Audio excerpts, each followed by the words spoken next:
Hello guys, I'm Assia West, your Moroccan teacher, and today I'm with Jean, Korean American. First of all, thank you for being here with us, and thank you for accepting the invitation. My first question will be how you present yourself to the audience. Yeah, of course. Thank you for having me, Asya. I appreciate you reaching out. Um, I guess I can give a bit of a background on who I am. So, as Asya mentioned, I'm Korean American. I was born in a suburb of Boston in Massachusetts, and I grew up there for most of my life. Both of my parents are Korean immigrants, and I would say they're more Korean than American. So, in my household, I grew up hearing Korean. I always had Korean food with my family, and my dad's parents and his siblings also live in the New Jersey area. So I had some cultural touch points through them. I always knew being Korean was important, but I also hadn't been to Korea between the ages of 7 and 22. And so a big part of me felt very American. A lot of my friends growing up were white. I really wanted to fit in with them at times, especially during middle school and high school. And then more recently, as I've made more Korean friends in college, I'm 24 now, and have now started a business called DayGuard. It's based off of popular Korean jelly sticks that protect your body when you drink. Now I go to Korea more often for business. I also see my family there, my mom's side of the family, and it's been an amazing opportunity for me to reconnect with my culture and my roots. I now have like a very, very strong interest in becoming fluent in Korean because I haven't been able to speak it for a very, very long time. And I just think it's great for business. It's great for family. It's great for understanding who I am more fully and deeply, especially as I start thinking more about what it would mean to have my own family and the cultural things I want to imbue onto my kids. Oh, that's amazing. That's incredible. And you mentioned that you're 24 and you already have your company. Can you tell us a little bit more about this point? Maybe people will be interested. Yeah, of course. I actually have some product on my desk, as any good founder could, right? So this is DayGuard. It's a jelly stick that you eat before your first drink of the night. These types of products are super, super popular in South Korea because they help mitigate your hangover, but they also protect your liver and your gut, help with electrolyte and vitamin depletion as well. And, Koreans do like to drink a lot. They are some of the highest consumers of alcohol per GDP in the world.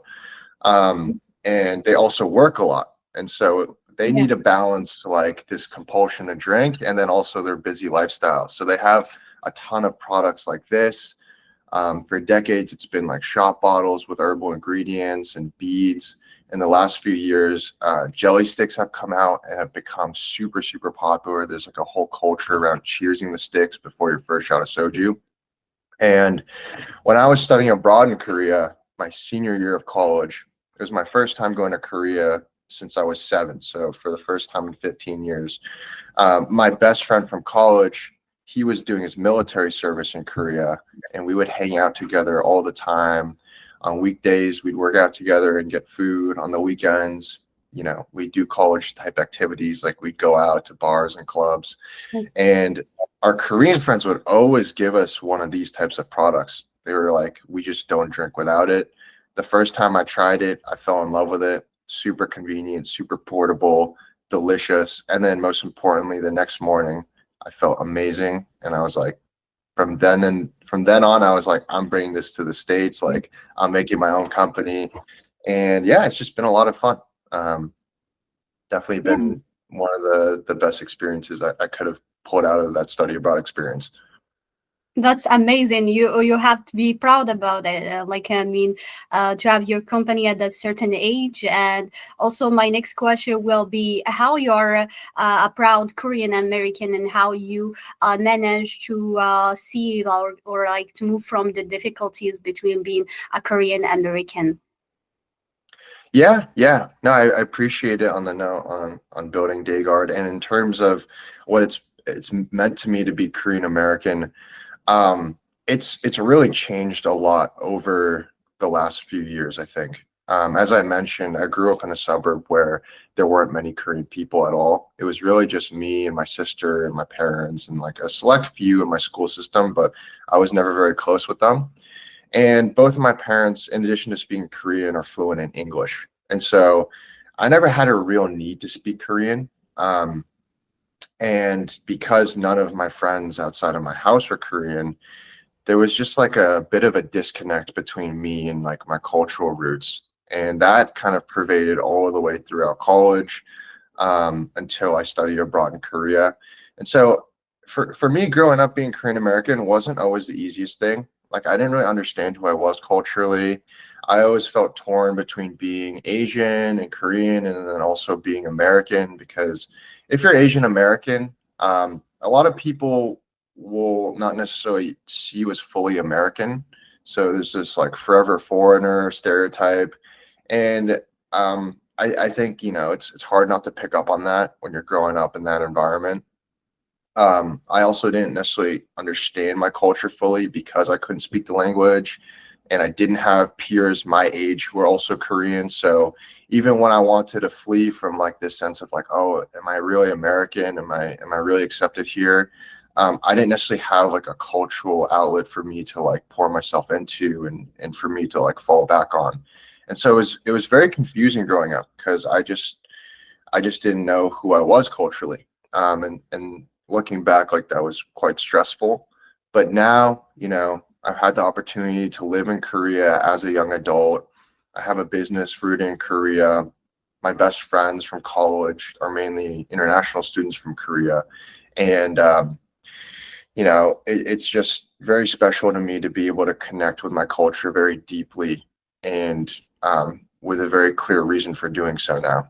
And I think like I have a ways to go. Like I'm still not fluent. I'm trying to learn Korean on a daily basis and also grow this business at the same time. But it's fun, you know. I can learn like Korean memes. Like I can start watching more Korean television, which is really fun. Like they make great TV shows, as most people are familiar with.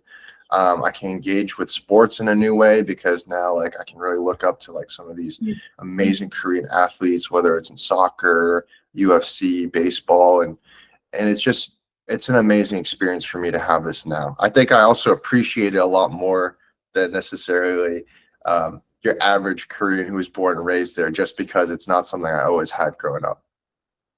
Oh yeah, actually, before we move on to the question about your learning about Korean, also, so I want to like share this kind of short story with you. When I posted the video about mixed culture, so it was like a simulation that my father is Indian and my mother is Moroccan. A lot of people was like posting or writing negative things. I think people most of the time don't understand the way or don't understand how people grew up in a mixed culture. So I understand very clearly what you're saying. And I lived in US for 3 years, and even I count myself like Moroccan American, even if I lived there only like 3 years. So whatever Mhm. country you lived in, or especially if you grew up in a country, it's become your country. Is not like separated from who you are. So a lot of people don't understand this, and thank you so much for explaining it very clearly. So I like it. Thank you. So Yeah, of my course. Oh, thank you. Yeah, my next question is about how far you get in the language and how hard was it when you start? Do you know more? No, good. Can you speak it very clearly now?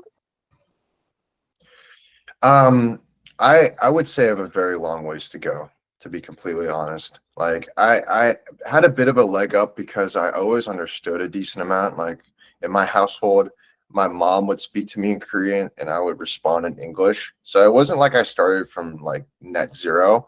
But when I did get to Korea to study abroad in fall of 2023, so around 2 years ago, I couldn't speak at all. Like I could understand a decent portion, but like other than like, you know, hello, no, yes, like I was very inept.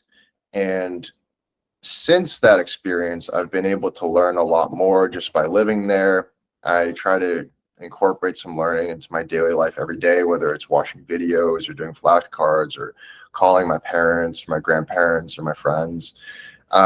and I've definitely made progress. Like I would say I'm pretty conversational, but I definitely have an American accent. And my Korean friends, they'll joke with me all the time about it because I sound very American when I speak Korean. I still have a lot of vocabulary to learn, and my ultimate goal is to be able to live in Korea and do business in Korea. And business Korean is like another level of fluency because there's a whole another set of honorifics, and there's a whole like there are very nuanced ways of communicating that is uh, unfamiliar to even native Koreans. Like even my co-founder Felix, who grew up in Seoul, born and raised, he had to kind of adopt like these new ways of speaking to business partners. That is the goal for me. Like I want to be able to have any conversation I can in English in Korean, and then also do like these business meetings in Korean. So I have a very long ways to go. It's a little daunting at times, but that's part of the fun, right? Like there's so much to unlock by doing this thing that is important to me and that I try to do on a daily basis. That's amazing. So you're more talking about like technical words regarding the business, and also that's like incredible. But as you mentioned, you're not starting from scratch, so you already know, and your parents already was speaking to you to Korean. That's a little bit taking you from another point that someone like starting from scratch. But yeah, that's really incredible, and I hope you reach to your point where you want to go with your business. Yeah, so what is your advice for someone that want to learn Korean or another language from the beginning, like starting from scratch, right? Maybe. Yeah. I think it's really important to immerse yourself in the language as much as possible. I know that's very generic advice, but I just don't think there's a way around it.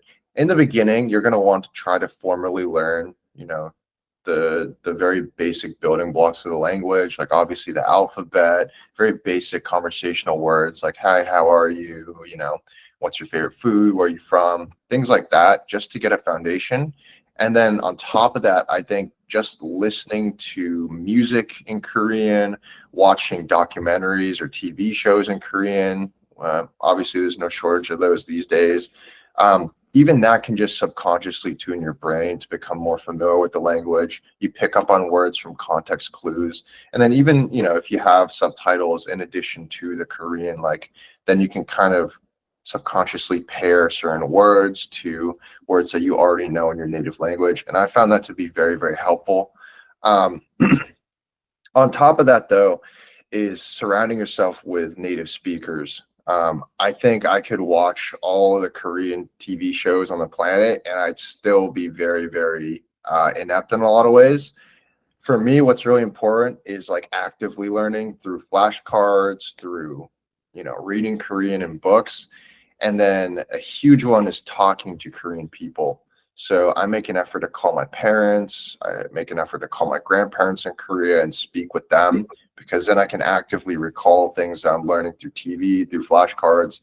And that's obviously the use case you want it to be used in. So a lot of things to consider. And I know it might be hard to necessarily find someone who speaks Korean fluently if you're just trying to start from scratch, but I think there are a lot of great resources online. And I really implore you to if you live in a big city, go to like a Koreatown, try to become friends with whoever you can in those settings, and even just be upfront with them. Like, hey, like I love and appreciate your culture. I'm trying to learn. Like, would you be open to just talking with me even now or also potentially down the road?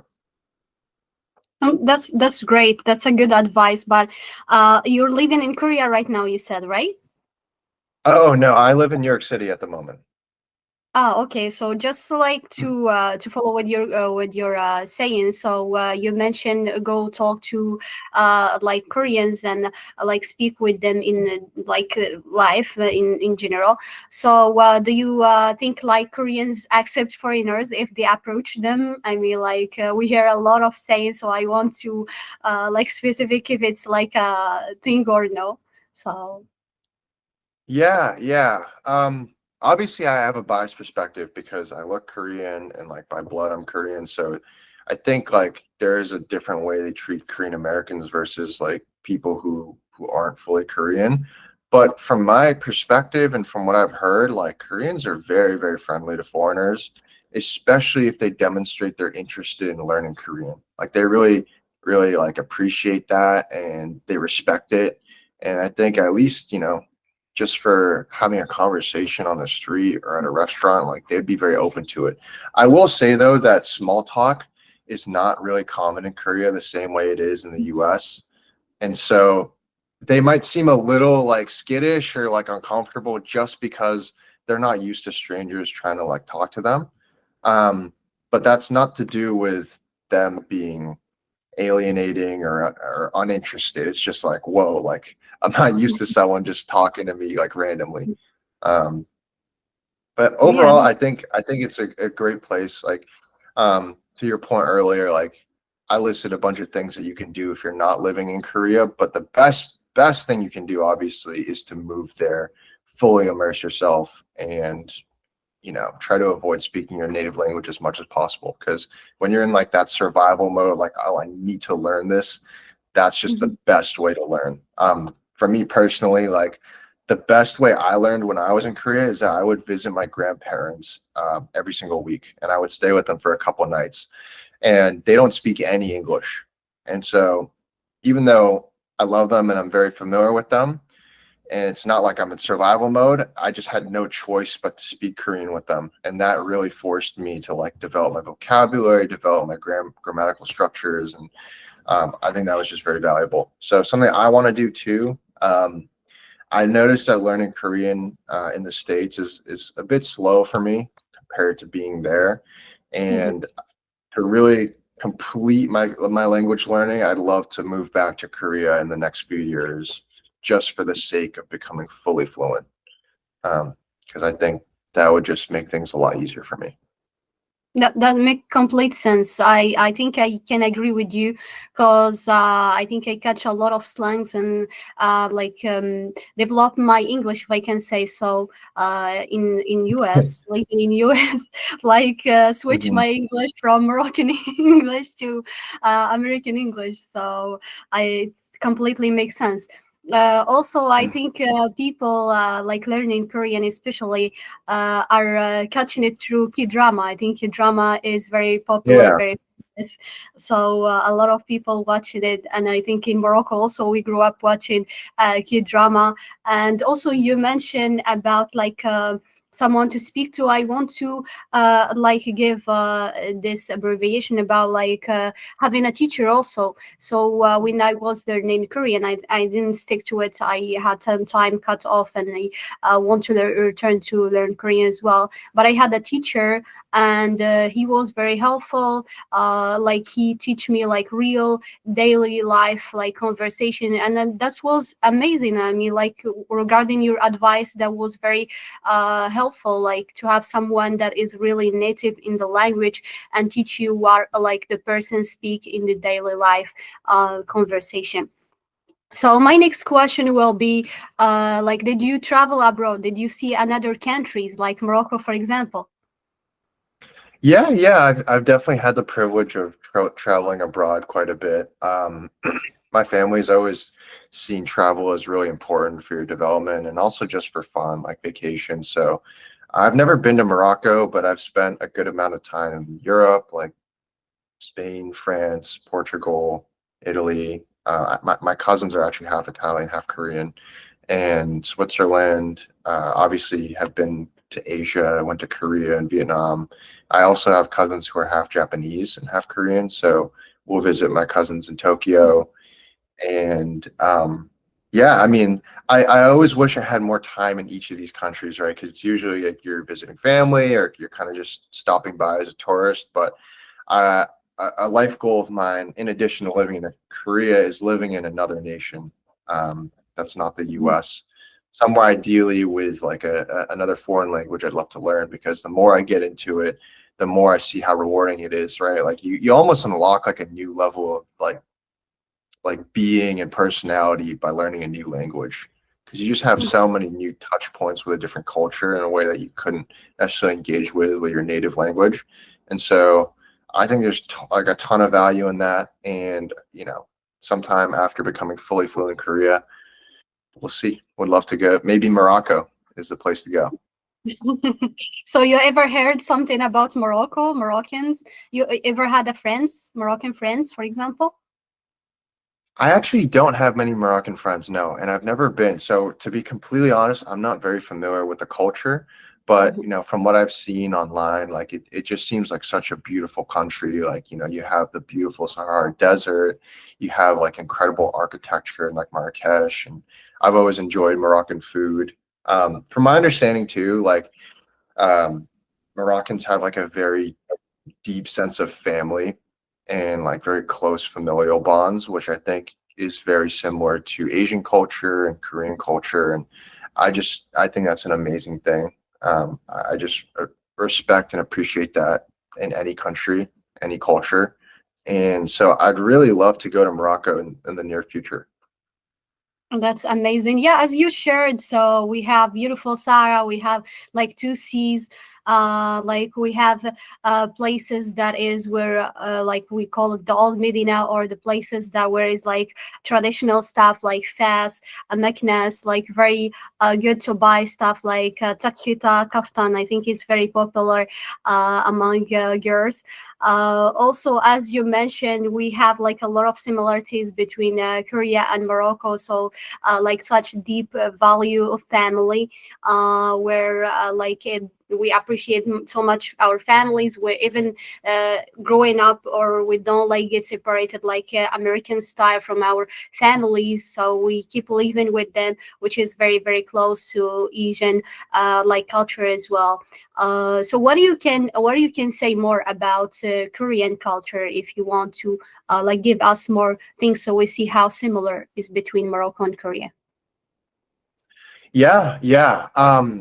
Again, obviously I'm Korean American, so I haven't had the full like native Korean experience, but I think a massive, massive thing is like Confucian values and just respect for your elders, respect for your family. Um, I'm a very family-oriented person, and I don't think that's uncommon at all within Korean families. Like every Korean American or Korean I've noticed, like they have the utmost respect for their parents, the utmost respect for their grandparents, and I recognize that as a very special thing, because it's just a source of love and a source that can ground you when times are difficult. It also just gives you a sense of structure within the household, which I think is very valuable growing up, especially if you're trying to juggle things outside of the home, like school or work or sports or just personal issues.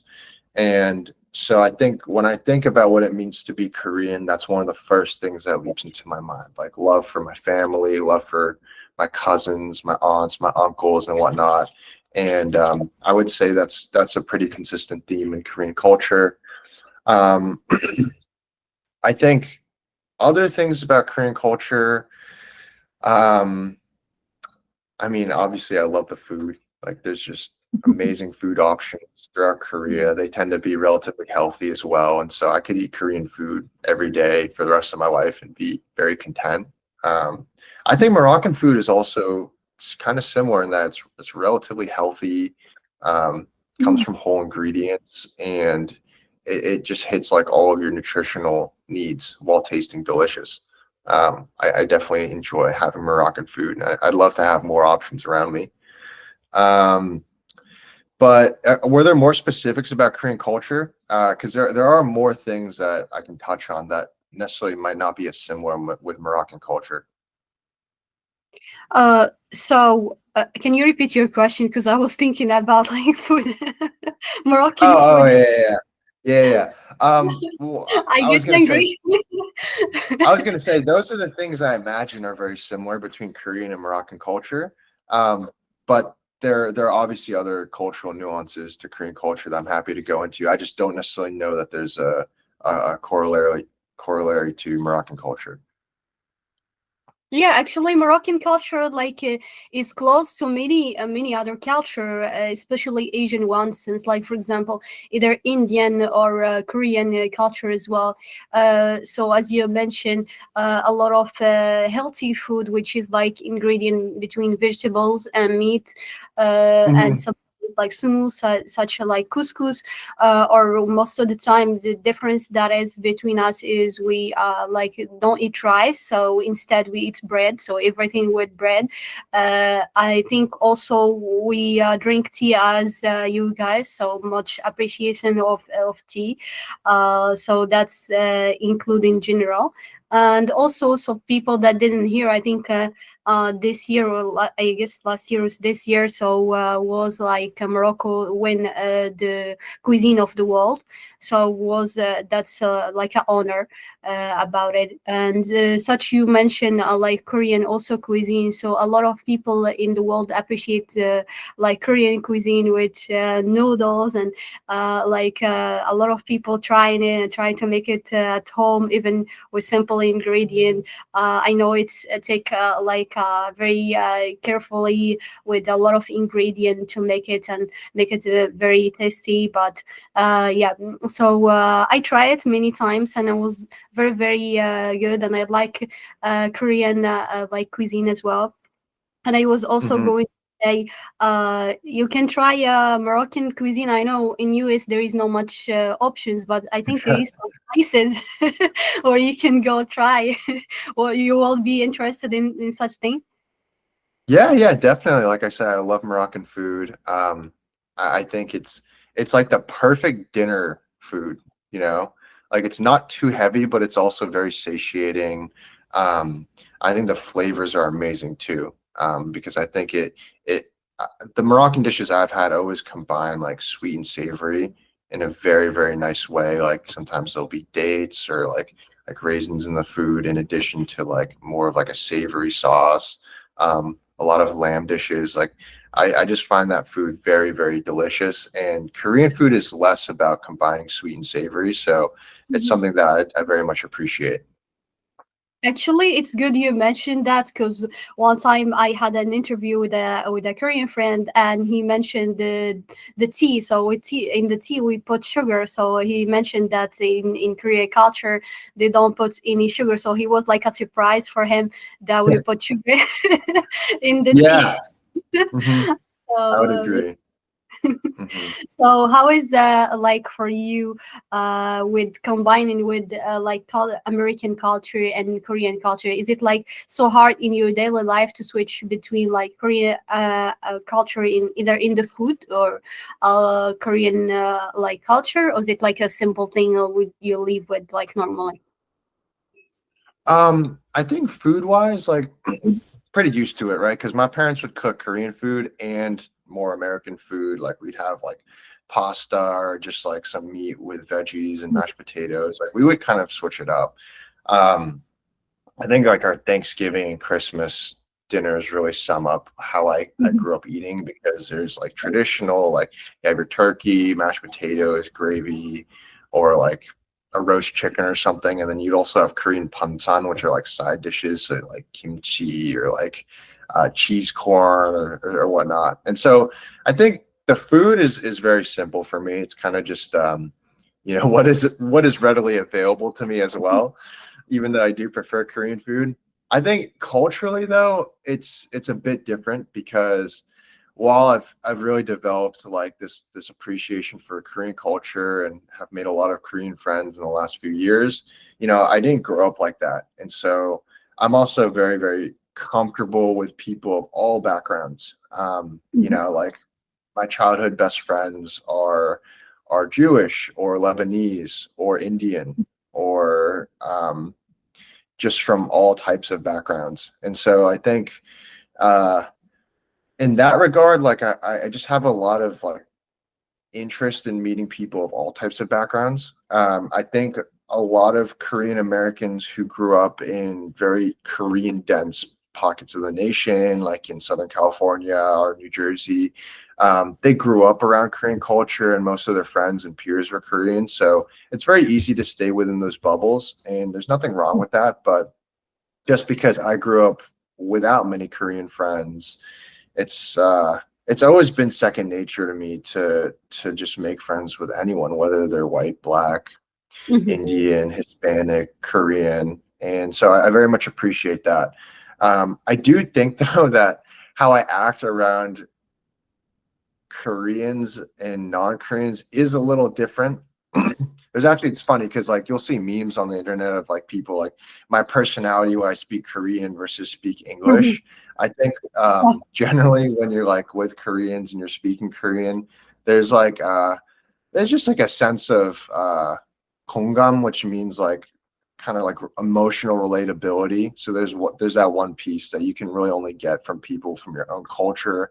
It's also such a respect-based culture, like both in terms of Mhm. behavior and language. And so people tend to speak very gently and more passively Yeah. and whatnot. Whereas with my American friends or people from other backgrounds, like uh, there's a lot more of like just being very straightforward in how I talk to them and like having just like a different style of humor. So it's almost like code switching between the two, but I think I've done a decent job of staying true to myself no matter who I'm around. Yeah, that's incredible. I think I agree with you on all what you say because I've been to like a lot of Asian countries. Not Korea. I wish I had time to travel to Korea because I was in Japan, so it's close and I had the opportunity, but it was like not much time. But include all the countries that I've been, like Singapore, Japan, Malaysia, Vietnam. So all these countries, what I sense is people more polite, more like respectful, and the most other thing that is people also are very smart, very intelligent on how they speak to you. So if you're, for example, a person that don't like this food, so to not embarrass you or something, they take it quietly or things like that. So in the behavior you sense that there is a lot of care about a human being, and I think I like this thing so much, especially in Asian countries, and I really appreciate that a lot. So, Definitely. Definitely. Yeah, actually, an interesting note on that. So you mentioned that like people in Asia are much more like a bit more reserved, yeah, and quiet and like very polite. yeah, Um, in Korean, there's a word for like a combination between kind of common sense and emotional intelligence. Is called nunchi, and it's kind of mm, like your ability to read the room, nunchi. And I think the fact that Koreans have a word for it in English, there's no direct translation, kind of speaks volumes to the point that like uh, in Korea, people are very socially attuned and very socially aware generally, and so like even the smallest things like they kind of pick up more than I think like Americans normally would. Like how to like behave in front of whoever you're talking to, like code switching, being extremely and overly polite at times. Um, I mhm, think it's honestly great to experience as someone who's not necessarily in those social circles because it's like, oh mm, wow, like these people are so friendly, they're so nice. I think when we're really in the depths of it though, sometimes it can feel a little like, oh, like I really need to be careful in every social situation I'm in. And so it's really a double-edged sword, like sometimes yeah, it's really pleasant and really nice. Sometimes it can almost be like a point of stress. Like for instance, in business meetings, like you really need to have extra see like an extra like need for like the ability to read the room. And so like literally if you're like going to a business dinner, like you may be the one, if you're the most junior person at the table, like pouring water for everyone, mhm, dressing a certain way, putting everyone's chopsticks and spoons and napkins out in front of them, like doing all the little details just to signal like a sense of social awareness and respect that you normally wouldn't in American culture. mhm, And again, like I think there's pros and cons to that. On the other yeah, hand, like in America, like I think people that they do a lot less of that, like less of like, oh, what is this person going to think of me, like how can mhm, I optimize my behavior to not stand out. Like Americans are much more expressive and straightforward in how they mhm, speak, and I actually have a lot of Korean friends who say that's refreshing. Like sometimes it can come off as a little abrupt or even a bit rude, but they like how people are just very straightforward with you, and yeah, they don't feel the need to like kind of do that subtle social dance. And so I think very different, and there are pros and cons to both. Yeah, that's completely true. I mean, I was still working in US, and I like US. I think that's why I feel like Morocco is in the middle. So we are open to talk to anyone like American style, and in the same time we are preservative, or we are caring as the Korean culture. So I like that mix. So let us like switch and go through each culture very easy. Yeah, as Americans, we like to speak what we feel. We like just to go with the flow. Yeah. That's like Moroccan style. In the same time, we appreciate family. We have a very lines. If the person cross them, especially when people are learning Darija, I all the time told them that don't learn the street words, because if you speak that in a family, it will be disaster. You know. So it's not acceptable. Exactly. Yeah.